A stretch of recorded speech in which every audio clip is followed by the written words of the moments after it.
یہ کہانی ہے ایک محنتی چڑیا کی جو کہ کھیتوں میں کام کرتی ہے، اناج اگاتی ہے اور سارا دن اس کی دیکھ بھال کرتی ہے۔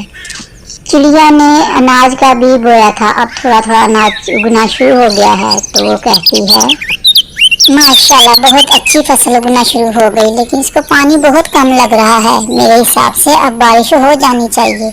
بادل تو آ رہے ہیں، لگتا ہے ایک دو دن میں بارش ہو جائے گی، یہ فصل اچھی خاصی طاقتور ہو جائے گی۔ مجھے تو اب یہی انتظار ہے کہ بارش آ جائے۔ ٹونی چڑیا ایسا کہہ ہی رہی تھی کہ بارش آ گئی اور ٹونی چڑیا تو اتنی خوش ہو گئی۔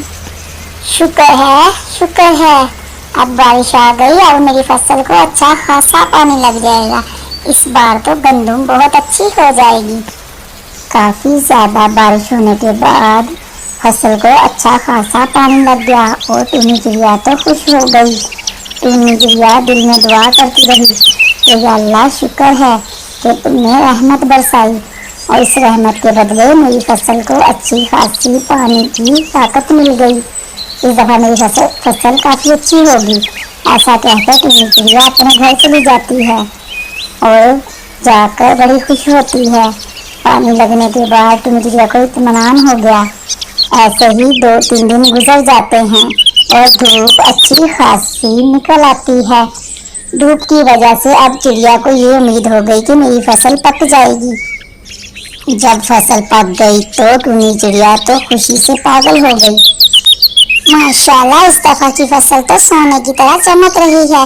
شکر ہے کہ اس دفعہ بارش بھی اچھی لگی اور دھوپ بھی اچھی لگی، میری فصل پک گئی۔ اس دفعہ تو میرے جنگل کے سب پرندے بہت خوش ہوں گے کیونکہ ان کو میری طرف سے یہ تحفہ ملے گا فصل کا۔ اچھا خاصا ان کو میں اناج دوں گی اور کچھ جا کر میں شہر بیچ آؤں گی، اور میرے جو جنگل کے غریب پرندے ہیں ان کو بھی بڑا فائدہ ہوگا۔ کیوں نہ میں یہ جلدی سے کاٹ لوں کہ دوبارہ بارش آئے یا فصل خراب ہو جائے، مجھے جلدی کٹائی کر لینی چاہیے۔ اس طرح کر کے ٹونی چڑیا ساری فصل کاٹ لیتی ہے۔ روزانہ صبح شام وہ فصل کاٹنے کے لیے کھیتوں میں آتی ہے۔ کھیتوں میں آ کر وہ روزانہ ہی فصل کو اچھے طریقے سے کاٹتی ہے تاکہ بکھرے نہ اور ضائع نہ ہو، ہر دانے کو سمیٹتی ہے۔ اس کو بہت خوشی تھی کہ وہ اس دفعہ کی فصل بڑی پکی ہوئی ہے۔ مجھے اب بیل گاڑی کا انتظام کرنا چاہیے تاکہ میں ساری فصل اچھے طریقے سے شہر لے کر جاؤں اور مجھے اس کے اچھے دام مل جائیں۔ اتنی پکی ہوئی فصل ہے کہ مجھے اب جلدی سے بیل گاڑی لانی ہوگی اور ساری فصل اس کے اوپر لاد کر لے کر جانی ہوگی۔ اس طرح کر کے ٹونی چڑیا بیل گاڑی کا انتظام کر لیتی ہے اور ساری فصل لے کر شہر کی طرف روانہ ہو جاتی ہے اور بہت خوش ہوتی ہے۔ چلو میرے بیلو، ہم شہر چلتے ہیں اور ساری فصل بیچ کر آتے ہیں۔ ٹونی چڑیا اتنی خوش ہو گئی۔ ٹونی چڑیا بہت خوش تھی اور گھر آ جاتی ہے۔ اس فصل بیچنے کے بعد اپنے بچوں کے لیے تھوڑا سا اناج لے آتی ہے۔ بچوں یہ اناج آپ کھا لو، میں یہ آپ لوگوں کے لیے لے کر آئی ہوں، اور میں ابھی جنگل میں جاتی ہوں۔ کچھ پرندے بہت غریب ہیں جنہوں کو میں نے اپنی فصل میں سے کچھ دانے دینے ہوتے ہیں تاکہ ان کا اچھا گزر بسر ہو جائے۔ پھر میں واپس آتی ہوں تو ہم بازار جائیں گے اور تم اپنے پیٹ بسانے کی چیزیں لے لینا۔ آج تو میں اپنے بچوں کو بہت اچھی اچھی چیزوں کی شاپنگ کرواؤں گی۔ ٹونی چڑیا بہت خوش ہوتی ہے اور اس کے بچے بھی بہت خوش ہوتے ہیں۔ مما میں اچھے والے کھلونے لوں گا اور اچھے اچھے کپڑے بھی لوں گا۔ آپ نے ہمارے لیے اتنا کچھ کیا، آپ کا بہت شکریہ۔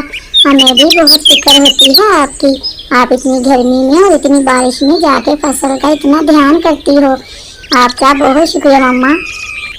ٹونی چڑیا اپنے بچوں کی باتیں سن کر بہت خوش ہو جاتی ہے اور کہتی ہے کہ بچوں یہ سب کچھ میں آپ لوگوں کے لیے ہی کرتی ہوں تاکہ میرے بچے کو کسی چیز کی کمی نہ آئے۔ دھوپ ہو یا بارش ہو، ہمیں فصل کا بھی دھیان کرنا ہوتا ہے۔ اس فصل کے ساتھ اس دنیا میں یہ اناج کھایا جاتا ہے تو ہمیں یہ اناج کی قدر کرنی چاہیے۔ اللہ پاک نے اس اناج میں بہت فائدے ڈالے ہیں اور اس اناج کی وجہ سے ہی ہم پرندے، انسان، جانور آج زندہ ہیں۔ اگر یہ اناج نہ ہوتا تو شاید ہمیں پتے کھانے پڑتے درختوں سے اتار کر۔ ٹونی چڑیا اور اس کے بچے بہت خوش تھے۔ اس کہانی کا مطلب ہے کہ محنت کا پھل بہت ہی میٹھا ہوتا ہے۔ ٹونی چڑیا نے اپنی فصل اگانے کے لیے اتنی محنت کی، دھوپ، بارش اور ہر چیز کا خیال رکھا۔ بارش کی وجہ سے اس کی زمین کو پانی لگ گیا اور اس کے کھیت میں لگے ہوئے جتنا بھی اناج تھا اتنا پکا کہ وہ دھوپ نکلنے کی وجہ سے سونا بن گیا اور اس کا فائدہ چڑیا کو